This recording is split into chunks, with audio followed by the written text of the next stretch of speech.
so mag-makeup tayo today. Yan. Wala muna nakulagay sa mukha ko. Kaya nga, mag-makeup pa lang. Kunti lang guys yung ilalagay ko, be. Kasi later, susundin ko yung si mama le. Doon sa may stop sign sa malapit sa work na sa Hillcrest. Malapit lang kasi yung bahay namin sa Hillcrest. First is yung powder. Nung pagdating ko dito guys, binigay to sa akin kasi may gift. No. Wow, sala-sala. Wala kasi yung mirror. Fake kasi itong mirror ko ba? Mag-ano nga ako ng light. Wait lang. Start na natin at may light na. Kasi ba, madilim dito. Ayaw ko kasi mag-iilaw niyan. Kasi ang dami niyan, be. Buti ito isa lang. Kasi ponder. Hindi po sala. O, tuwo.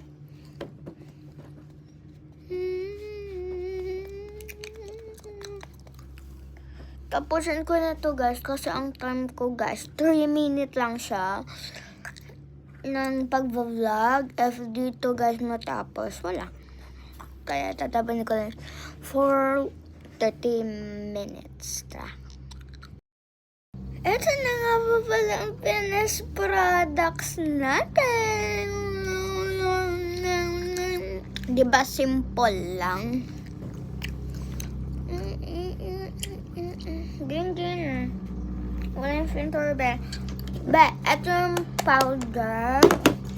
And ito yung mga makeup. Kasi yun, hindi naman talaga ako mahilig sa makeup. Ay. Ano ba ito? Ba't nakasama to akin to ano mga makeup ko yan be. Meron guys nilagay powder. Ito.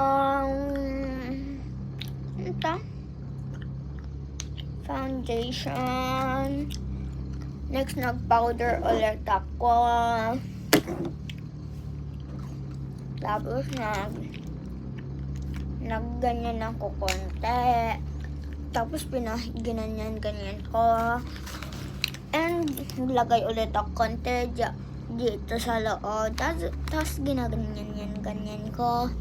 Tapos, naglagay ulit ako ng lip balm. Tapos, ganyan ko. Yun na. Tapos, naglagay lang ako ng ganito dito sa pisngi ko. Yan na guys yung highlighter ko. Kasama na yan guys sa blush. Blush na yan.